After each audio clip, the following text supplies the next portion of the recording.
28 মনোবনকুল ADC এলাকা, যে এলাকার ছবি আমরা কিছুক্ষণ আগে দেখাচ্ছিলাম, ঠিক আবারও দেখাবো সেই ছবি যেখানে আজ রাজ্যের মুখ্যমন্ত্রী পরিদর্শনে গেছেন। মূলত নির্বাচনোত্তর সন্ত্রাস বিশ্রামগঞ্জ থেকে শুরু করে বেশ কয়েকটি জায়গায় দেখা গেছে, যার মধ্যে 28 শিলাছড়ি মনোবনকুল এডিসি কেন্দ্রের বেশ কয়েকটি এলাকায় কিন্তু অগ্নিসংযোগ, কর্মী সমর্থকদের মারধর, বাড়ি থেকে বের করে দেওয়া কর্মী সমর্থকদের, এ ধরনের অভিযোগ বারবার উঠে এসেছে। বিশেষ করে রাতের আধারে কুপিয়ে বাড়ি ঘর ভেঙে দেওয়া, সেই বিষয়টার অভিযোগও কিন্তু উঠে এসেছে মনোবনকুল এডিসি কেন্দ্র থেকে। আজ রাজ্যের মুখ্যমন্ত্রী তিনি পরিদর্শনে যান শিলাছড়ি মনোবনকুল কেন্দ্রে, আর সেখানে গোটা পরিস্থিতি তিনি খতিয়ে দেখেন। এই বিধানসভা কেন্দ্রের অন্তর্গত, এডিসি কেন্দ্রের অন্তর্গত চালিতা বনকুল বাজারে বিজেপি দলীয় অফিস দেখেন এবং বাজারের লোকজনের সাথে তিনি কথাও বলেন। অন্যদিকে 39 মনো বিধানসভা কেন্দ্রের অন্তর্গত মনোবনকুল পুরান বাজার দলীয় অফিসের সাথে আশপাশের এলাকাও তিনি পরিদর্শন করে দেখেন।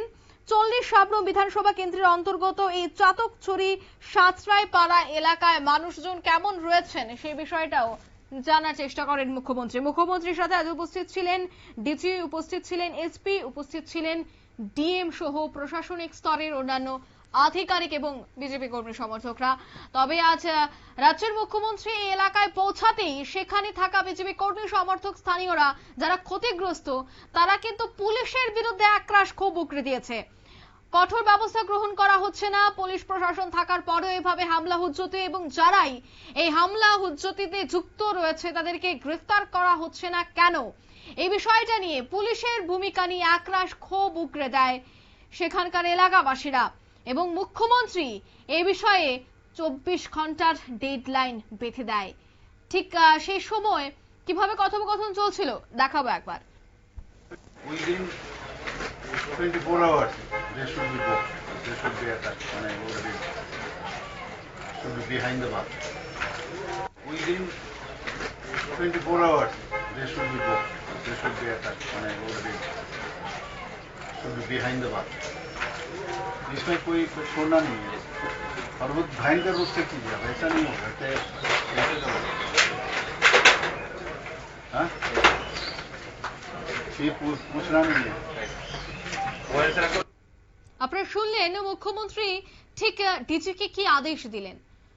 উইদিন 24 আওয়ার্স অর্থাৎ 24 ঘন্টার মধ্যে যারা যুক্ত রয়েছে এ ধরনের সন্ত্রাসে, নির্বাচনোত্তর সন্ত্রাসে যারা লিপ্ত রয়েছে তাদের প্রত্যেককে যেন গ্রেফতার করা হয়, সেই জায়গায় কোনো ধরনের সমঝোতা হবে না।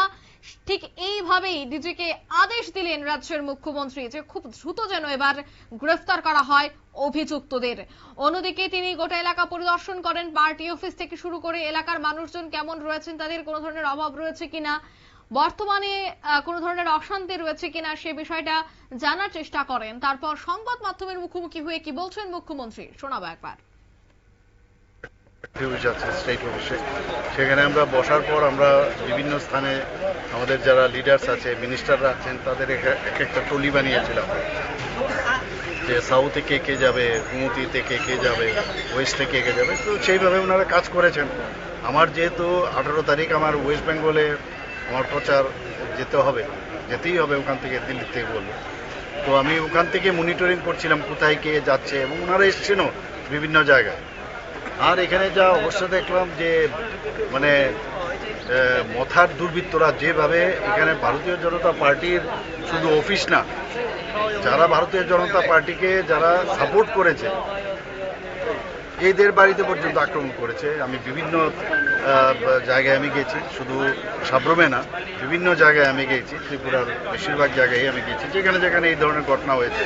আর এগুলো নিয়ে আমরা এখন পুলিশ আধিকারিক এবং আমি ডিজি সাহেবকে নিয়ে এসেছি, চিফ সেক্রেটারি সাহেবকেও নিয়ে এসেছি, অন্যান্য আধিকারিকদের নিয়ে এসেছি। আমি আবারও বলছি, বারবার একই কথা আমি বলতে চাই না, অ্যাকশন ইজ বেটার দেন ওয়ার্ডস। অ্যাকশনে দেখাবো আমরা কি করা যায়, আইনের শাসন আমরা প্রতিষ্ঠিত করবো এখানে। এইভাবে একটা রাজনীতির নাম দিয়ে যেভাবে ওরা এখানে দাঙ্গা লাগানোর চেষ্টা করছে, এটা কোনো অবস্থায় এটা হতে দেব, পরিষ্কার। মনোবঙ্গুলকে কি স্পেশাল কোনো ক্যাম্প বুঝবেন না? এগুলো করবে, যা যা করার পুলিশকে বলা হয়েছে। অনেকের নাম পাওয়া গেছে, কাউকে ছাড়া হবে না, এতটুকু আমি বলতে চাই। বেশ কয়েকজনের নাম পাওয়া হয়েছে এবং কাউকে ছেড়ে দেওয়া হবে না। যারাই এই সন্ত্রাসের সাথে যুক্ত রয়েছে প্রত্যেককে গ্রেফতার করা হবে, সে কথাই আজ জানিয়ে দিলেন রাজ্যের মুখ্যমন্ত্রী ডক্টর মানিক সাহা। নিয়ে নিচ্ছি ছোট একটি বিজ্ঞাপন বিরতি, সঙ্গে থাকুন।